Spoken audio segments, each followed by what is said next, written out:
Story 1. My 23F boyfriend, 24M, wants to move in with me. I want him to live alone first. My boyfriend and I had been together for 10 months. He lived with his parents, both in their 50s, and his younger brothers, ages 10, 16, and 18.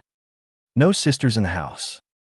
Before everything went down, he was spending nearly every night at my place. A few nights ago, he brought up the idea of moving in together, said he wanted to live with me if I was open to it. I've been to his place plenty of times and have seen how things work over there. His mom does everything for the men in that house. She cooks, cleans, does their laundry, wash, dry, iron, fold, and all they have to do is put their clothes away. Apparently, this setup was part of an agreement between his parents. His dad works and pays for everything, and his mom stays home and runs the household. Because of that, none of the boys are expected to contribute to chores. As a result, my boyfriend can't do much, anything, really. And I'm honestly not sure if it's because he genuinely doesn't know how or if he just doesn't want to. He once told me, with complete sincerity, and I confirmed this with his mom, that he doesn't even know how to fry an egg. So when he suggested moving in together, I told him I wasn't comfortable with that unless he lived on his own first. His idea was to go straight from his mom's house into my apartment. I explained my hesitation. He doesn't know how to do basic chores. His response?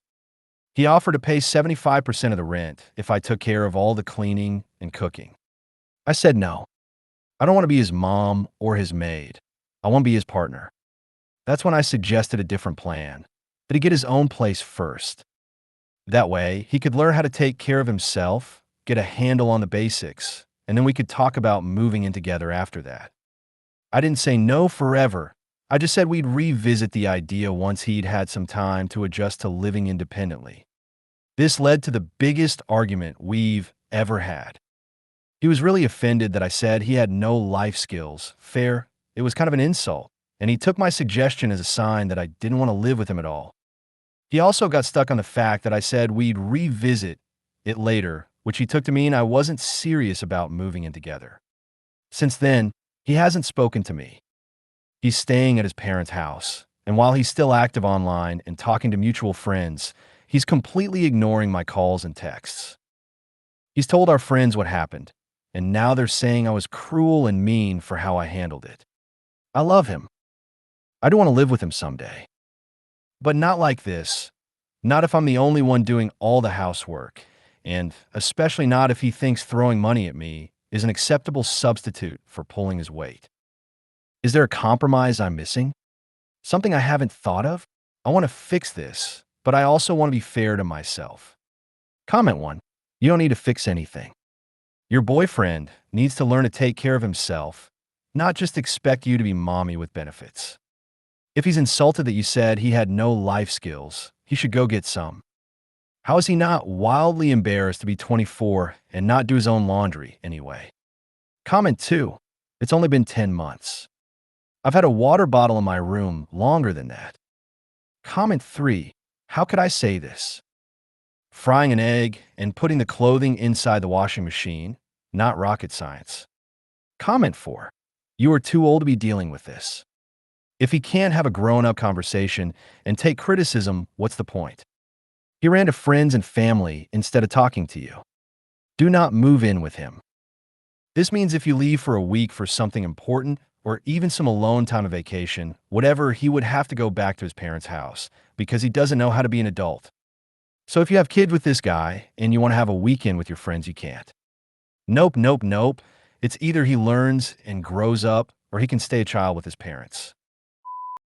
Story 2. I accidentally found out my 28M fiancé, 27F, has been creating erotic fan art/fiction for years. I am not judging, but when I mentioned it to her, she became furious. I have never seen her so upset. I'm really confused. My fiancé and I have been together for 6 years, and I love her deeply. She's always been passionate about drawing in her free time, and honestly, she's incredibly talented. Over the years, she's shown me a lot of her artwork, most of which is fan art of video game characters. Some of it leans into the suggestive side, which never really bothered me.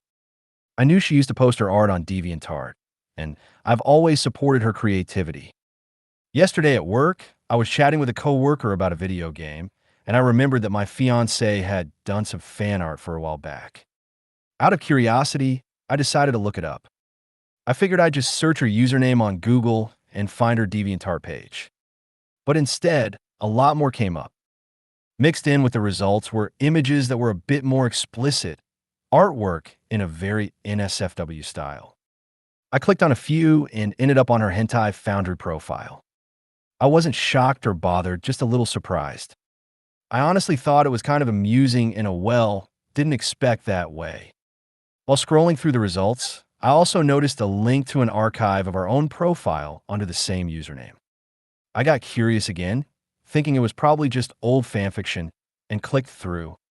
Turns out, she's been fairly active there too, writing what I guess you'd call erotic fanfiction. It was more than I expected, but again, I wasn't upset or judging her for it. When she got home Friday night, I casually brought it up, more as a funny, lighthearted, you'll never guess what I stumbled on today kind of thing. But she didn't take it that way at all. She got really upset, like I'd caught her doing something wrong. I tried to explain that I wasn't kink shaming, I wasn't angry, and I wasn't judging her. I told her I just found it unexpectedly funny and was mostly surprised. But she told me I had violated her privacy and that I'd broken her trust by snooping into things that weren't meant for me. Despite my apologies and repeated reassurance that I respect her work and don't think less of her, she remained visibly upset. Today, she told me she needed some time and went to stay at her sister's place. I'm completely a loss right now. I never meant to hurt her. I really did just stumble onto it while trying to find something I've already seen before. I never intended to violate her privacy or make her feel exposed. And I certainly don't think any less of her for the kind of art or writing she does. If anything, I admire her for being so creative and expressive. But I can't seem to get through to her, and I don't know how to fix this. I've apologized multiple times, but I think she feels genuinely betrayed, and I don't know what else I can say or do right now. Comment 1. She's embarrassed and ashamed. I just give her a little time. Comment 2. Overreactions like this are common when someone gets caught in something they're not proud to share with a loved one. Comment 3. If she's posting on the internet, it's not snooping. Comment 4.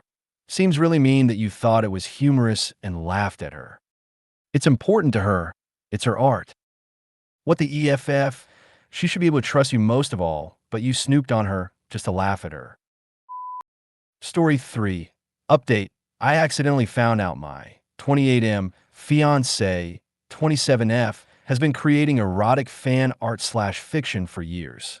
I'm not judging, but when I mentioned it to her, she became furious. I have never seen her so upset. I am really confused. She came back after I sent her a long message apologizing, genuinely explaining that my reaction to her fanfiction wasn't meant to mock or hurt her. I told her the laughter came more from a place of awkward surprise than anything else, and that there was no malice behind it. We ended up having a long and honest conversation. I told her that what really caught me off guard wasn't the content itself, but the fact that such a big part of her life had been kept hidden from me. She opened up and admitted that when she'd say she was working late in our home office, what she actually meant was that she was writing or drawing and just wanted space to herself. I made it clear that I had no issue with her hobbies, which genuinely seemed to make her happy. Then she told me she felt incredibly embarrassed, mostly because a lot of her work is self-insert material, and she worried that some of it might make me uncomfortable if I ever read it. I asked if she'd be willing to show me. After a bit of hesitation, she agreed. I read some of it and, honestly, it didn't bother me at all. To me, fantasizing about fictional characters is just that, fantasy. It's not real, and it doesn't take anything away from what we have. I even asked her if some of the things she writes about are things that turn her on. She said yes, and I told her that I'd be open to trying anything at least once. That seemed to mean a lot to her. Last night, we sat on the couch together, and for the first time, she started writing while I was sitting right next to her. She wasn't embarrassed at all. It felt like a turning point, like we'd reached a deeper level of understanding and trust. So yeah, I think things are in a really good place now. Thank you for all the support and advice. It really helped. Comment 1, yay. I love a happy ending. You handled that well. Comment 2, she was scared of how it would be received. I can admit that some of my past writing, I'd be kind of embarrassed or ready to get made fun of for it.